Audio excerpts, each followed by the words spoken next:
जय हिंद दोस्तों, आप सभी का स्वागत है आपके अपनी यूट्यूब चैनल एसजी स्टडी पे। दोस्तों अभी हम लेकर आ गए इंडियन नेवी एमआर के लिए दोस्तों साइंस की क्लास, जिसमें हम लोग करने वाले दोस्तों साइंस के प्रैक्टिस सेट 1 को। ये पहला क्लास होगा साइंस का और अभी से लेकर आपके एग्जाम तक कंटिन्यू क्लास मैं देते रहूंगा, ठीक है। और इसके अंदर मैंने वैसा क्वेश्चन डाला है जो कि आपके एग्जाम में पूछा गया है या आपके एग्जाम में आने वाला है, तो उसी टाइप के सारे क्वेश्चन को हम डाल रहे हैं जिससे कि आप लोग को एग्जाम में बहुत ज्यादा बेनिफिट हो। और मैं पूरे अच्छे तरीके से एक एक चीज को समझाऊंगा, ठीक है। वीडियो थोड़ी लंबी होगी लेकिन बहुत चीज सीखोगे अगर वीडियो को पूरा देखते हो, ठीक है।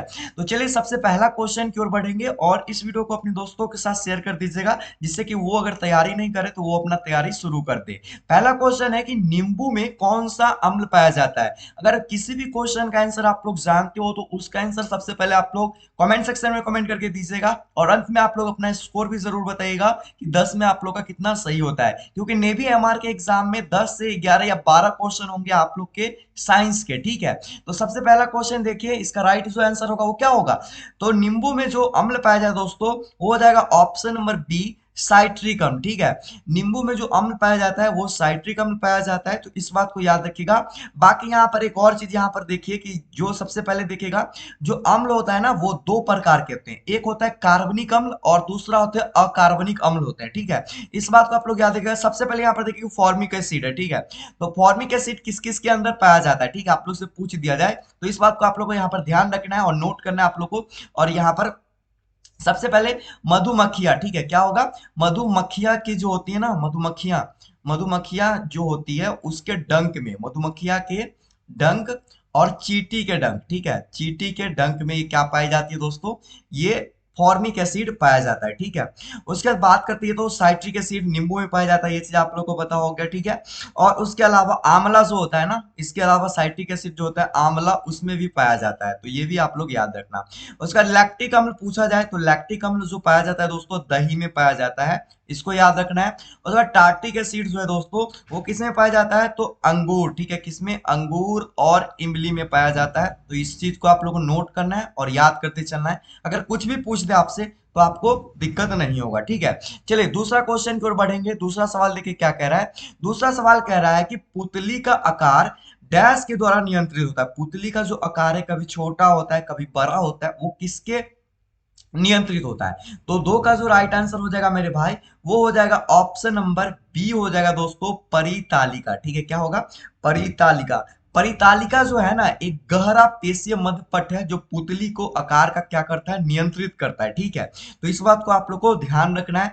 बाकी यहाँ पर आप लोग देख सकते हो कि आप लोग का ये है स्वच्छ मंडल। तो स्वच्छ मंडल का जो काम होता है वो क्या होता है, तो स्वच्छ मंडल जो होता है श्वेत पटल के सामने के पारदर्शी भाग को स्वच्छ स्वच्छ मंडल कहा जाता है, ठीक है। और स्वच्छ मंडल जो होता है वो माध्यम होता है आंखों में, जो भी प्रकाश जो होता है ना, प्रकाश प्रवेश करता है उसी का ये स्वच्छ मंडल ये माध्यम होता है, इसी के कारण प्रकाश जो होता है वो आंखों में प्रवेश करता है, ठीक है। उसके बाद जो हमारा दृष्टि पटल है, ठीक है, दृष्टि पटल यहाँ पर देख लो कि दृष्टि पटल जो है यह लेंस द्वारा बनाए गए छवियों को विद्युत आवेगों में परिवर्तित करती है और इसमें अधिक विशिष्ट तंत्रिका मतलब की कोशिकाएं होती है, किसमें, दृष्टि पटल के अंदर।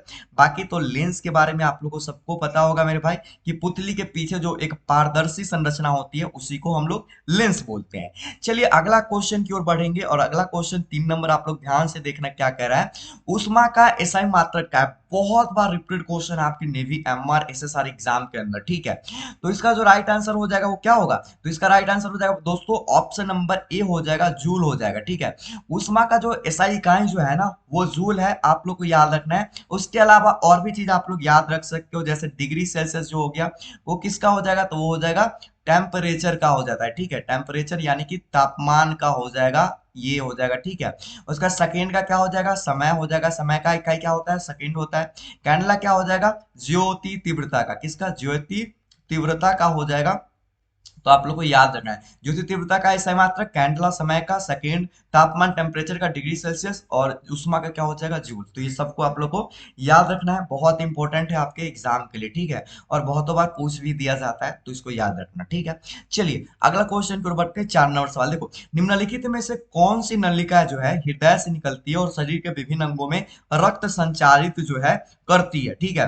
राइट आंसर हो जाएगा धमनी हो जाएगा। जो धमनी जो है ना दोस्तों, धमनी वह नलिका क्या है, जो कि हृदय से क्या होती है, निकलती है और शरीर के विभिन्न अंगों में क्या करती है, रक्त को संचारित करती है।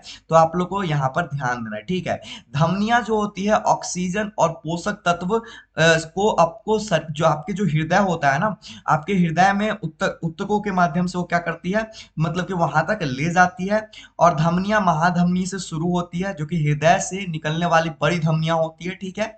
और वे ऑक्सीजन युक्त हृदय को क्या करती है, दूर शरीर को उत्तकों तक क्या करती है, ले जाती है, ठीक है। तो ये धमनियां के बारे में आप लोग जाने हो, ठीक है। तो ये चीज आप लोग को जानना जरूरी था, तो इसलिए मैंने बता दिया जो भी इंपॉर्टेंट फैक्ट थे इसके।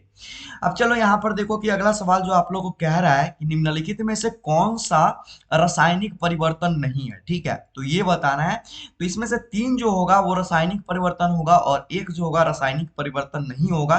तो इसका जो राइट आंसर हो जाएगा मेरे भाई, ऑप्शन नंबर क्या होगा, डी हो जाएगा, पानी में नमक का घोलना।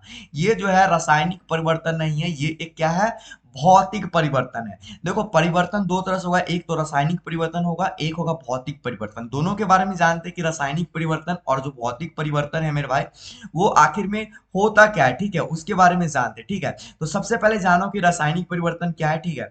रासायनिक परिवर्तन में होता क्या है दोस्तों, कि मतलब कि रासायनिक परिवर्तन में कोई वस्तु जो होता है ना, या कोई पदार्थ जो होता है, वो मतलब कि एक अधिक नए बनते हैं, ठीक है। मतलब कहने का मतलब कि एक परिवर्तन जिसमें एक या एक से अधिक नए पदार्थ बनते हैं, एक या एक से नए पदार्थ बनते हैं, तो वो क्या होगा, रासायनिक परिवर्तन हो जाएगा, ठीक है। यानी कि जैसे कि देखो ईंधन का जलना, ईंधन का जलने कहने का मतलब क्या है, जैसे कोई लकड़ी हो गया, ठीक है, कोई लकड़ी मान लो, लकड़ी को अगर हम लोग जलाते हैं, ठीक है, जलाते हैं, लकड़ी को जलाएंगे तो हमें क्या प्राप्त होगा मेरे भाई, कोयला प्राप्त होगा, ठीक है। वो जलता है तो काला काला, तो कोयला। तो ये एक जो देखो कि एक पदार्थ से नए पदार्थ फिर बन रहा है, कोयला बन रहा है, तो ये जो हो जाएगा ईंधन का जलना, ये क्या होगा, रासायनिक परिवर्तन हो जाएगा। प्रकाश संश्लेषण क्या होगा, रासायनिक परिवर्तन हो जाएगा।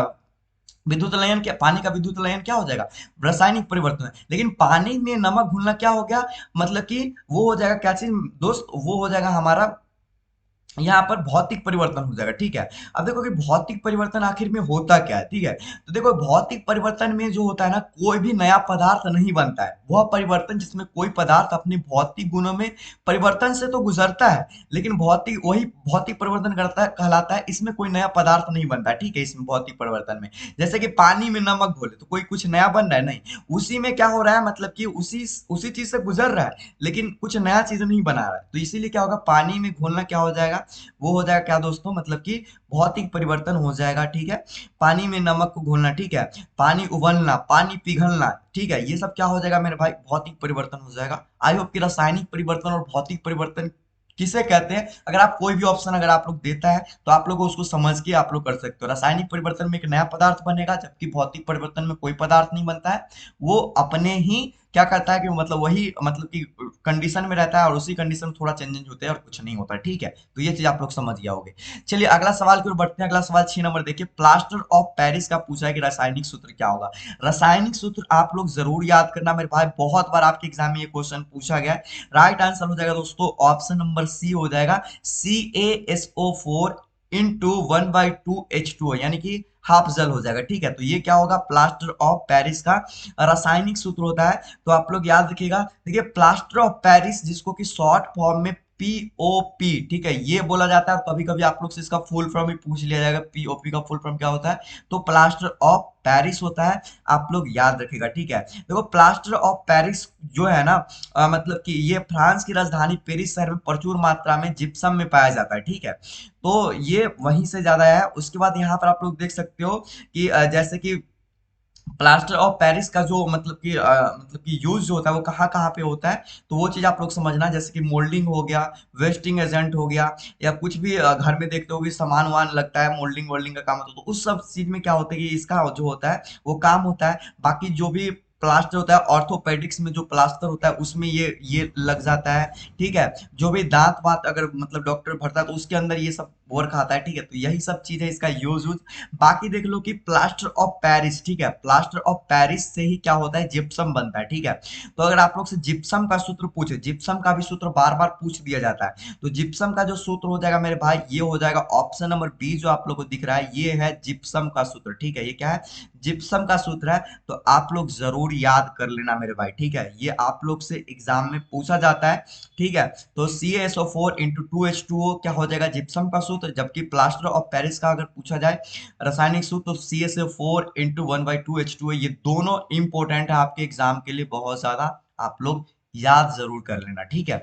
चलिए आगे चलते हैं, अगला क्वेश्चन 7 नंबर की ओर। 7 नंबर सवाल देखो क्या कह रहा है कि पूर्ण आंतरिक परावर्तन की घटना का उपयोग किस में किया जाता है। इसमें आप लोग 4 ऑप्शन है, राइट आंसर हो जाएगा ऑप्शन नंबर डी, प्रकाशीय तंतु में। पूर्ण आंतरिक परावर्तन की परिघटना का उपयोग जो है दोस्तों प्रकाशीय तंतु में किया जाता है। तो आप लोग याद रखिएगा, प्रकाशीय तंतु जो होता है पारदर्शी तंतु होता है और अपने दोनों सिरों के बीच प्रकाश संचारित करने के लिए यह एक प्रकाश पाइप के रूप में कार्य करता है। ये सिलिकॉन डाइऑक्साइड के बने होते हैं, कौन, प्रकाशीय तंतु। तो ये चीज आप लोग याद रखिएगा, ठीक है। बाकी इससे रिलेटेड ज्यादा क्वेश्चन आएंगे नहीं, जो भी होगा हम करवाते जा रहे हैं। चलिए आगे हम करते हैं, विशेष रूप से निम्नलिखित पोखरे और तालाब में मछली के प्रजनन के लिए इस्तेमाल किए जाने वाला वर्ड क्या है। राइट आंसर हो जाएगा दोस्तों ऑप्शन नंबर डी हो जाएगा, पीसी कल्चर हो जाएगा। क्या होगा मेरे भाई, पीसी कल्चर हो जाएगा। देखो पीसी कल्चर को ही क्या बोलते हैं हिंदी में, ये वैज्ञानिक नाम शायद से हो गया मत्स्य पालन हो गया। क्या, मत्स्य पालन हो जाएगा। पीसी कल्चर मतलब मछली पालते हैं ना, उसको क्या बोलते हैं, तो पीसी कल्चर बोलते हैं, ठीक है। मत्स्य पालन हिंदी में बोलते हैं, ठीक है। वैसे करके बीटी कल्चर जो होता है वो क्या होता है, एग्रीकल्चर क्या होता है, और हॉर्टिकल्चर क्या होता है। तो बीटी कल्चर के अंदर दोस्तों जो होता है अंगूर हो गया, ठीक है। क्या हो गया, अंगूर हो गया, और मतलब कि उसके जो भी मतलब खेती वेती होता है अंगूर का, ठीक है, और कटाई, ठीक है। अंगूर के खेती और कटाई वटाई के लिए क्या करता है, बीटी कल्चर को जाना जाता है, ठीक है। तो ये हो गया अंगूर की खेती उती के लिए हो गया। उसके बाद एग्रीकल्चर, आप लोग को नाम से ही पता चल रहा है एग्रीकल्चर है मेरे भाई।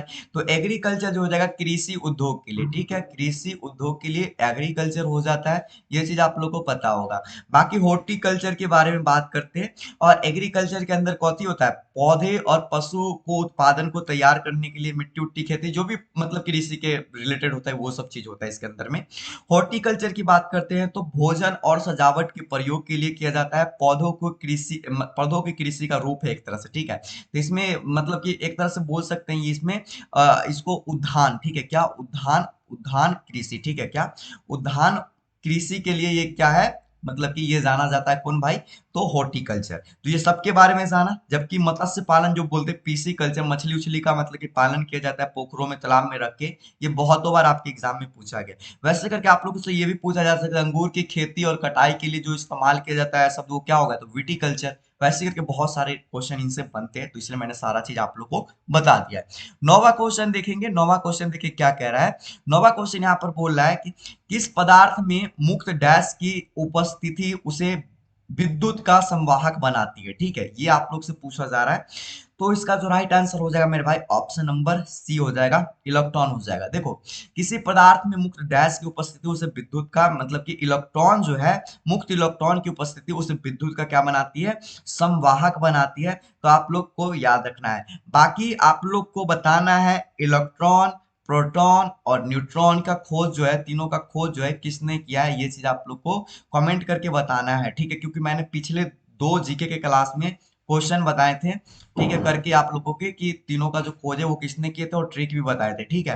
तो जो भी बंदा देखा है क्लास वो एक बार जरूर हमें कमेंट सेक्शन में बताना, देखते हैं कि आप लोग को याद है कि नहीं। आज का आखिरी सवाल, और आप लोग को देखो क्वेश्चन क्या कह रहा है कि किसके बनने के कारण पुताई वाली जो दीवारें होता है ना, वो 3 से 4 दिन बाद चमकदार दिखने लगती है, किसके बनने के कारण, ठीक है। तो इसका जो राइट आंसर हो जाएगा दोस्तों ऑप्शन नंबर सी हो जाएगा, कैल्शियम कार्बोनेट। कैल्शियम कार्बोनेट बनने के कारण पुताई वाली जो दीवार होती है ना 3 से 4 दिन बाद चमकदार दिखने लगती है। देखो कि घर में देखना कि पेंटिंग वेंटिंग होता है, पेंटिंग होने के बाद दीवार की रंग देखोगे ना, तो जिस दिन पेंटिंग होगा ना उस दिन उतना अच्छा नहीं लगता है, उतना चमकदार नहीं लगेगा। लेकिन भाई पेंटिंग के 3-4 दिन बाद देखोगे ना तो दीवार जो है ना बहुत चमकदार लगता है। क्या होता है, बहुत चमकदार लगता है। क्यों लगता है मेरे भाई, तो वो लगता है कैल्शियम कार्बोनेट के कारण लगता है। और कैल्शियम कार्बोनेट बनने के कारण ही पुताई वाली दीवार जो होती है ना, पुताई वाली दीवार 3 से 4 दिन बाद वो चमकदार दिखती है, क्योंकि उसी दिन नहीं बनती है कैल्शियम कार्बोनेट, 3-4 दिन बाद जाके क्या बनती है कैल्शियम कार्बोनेट, मतलब कि पुताई के 3-4 दिन बाद जाके बनती है, जिसके कारण दीवार जो है दोस्तों वो बहुत ही चमकदार दिखने दिखती है, ठीक है। कैल्शियम कार्बोनेट की पूछा जाए रासायनिक सूत्र क्या होता है, तो CaCO3 होता है। ये भी चीज आप लोग याद रखिएगा, आप लोग के लिए बहुत इंपॉर्टेंट है, ठीक है। उसके बाद यहाँ पर मतलब कि कैल्शियम नाइट्रेट हो गया, ठीक है। कैल्शियम नाइट्रेट का अगर पूछा जाए ऐसे तो पूछेगा नहीं सूत्र इसका, लेकिन पूछा जाए तो CaNO3, ठीक है, NO3, और यहाँ पर क्या हो जाएगा 2x हो जाएगा, ठीक है। तो ये हो जाएगा कैल्शियम नाइट्रेट हो जाएगा। उसके बाद आप बात करते हैं यहाँ पर कैल्शियम नाइट्रेट के, वो हो गया, तो यहाँ पर कैल्शियम यहाँ पर मतलब कि बच गया, कार्बोनेट तो हो ही गया, ठीक है। उसके बाद यहाँ पर कैल्शियम सल्फेट है। कैल्शियम सल्फेट का जो रासायनिक सूत्र होता है CaSO4 होता है, ठीक है। कैल्शियम सल्फेट और कैल्शियम ऑक्साइड का CaO हो जाता है कैल्शियम ऑक्साइड। तो सबका मैंने रासायनिक सूत्र ही बता दिया, आप याद करना चाहते हो याद कर सकते हो। अब आपका इसको पीडीएफ जो है कहाँ पे मिल जाएगा, तो इसका पीडीएफ आप लोग को बिल्कुल फ्री में देखने को मिल जाएगा हमारे टेलीग्राम चैनल दोस्तों SG स्टडी पे। लिंक आप लोग को डिस्क्रिप्शन बॉक्स में मिल जाएगा। कुछ भी डाउट है कमेंट सेक्शन में कमेंट करके आस्क कर सकते हो, या आप लोग इंस्टाग्राम फॉलो नहीं किया फॉलो कर लो मेरे भाई। आप लोग देखते हो इंस्टा, फॉलो नहीं किया तो कर लो फॉलो, पूछो वहां पे क्वेश्चन, बात करो मेरे से, कोई दिक्कत नहीं, सबका रिप्लाई मिलेगा।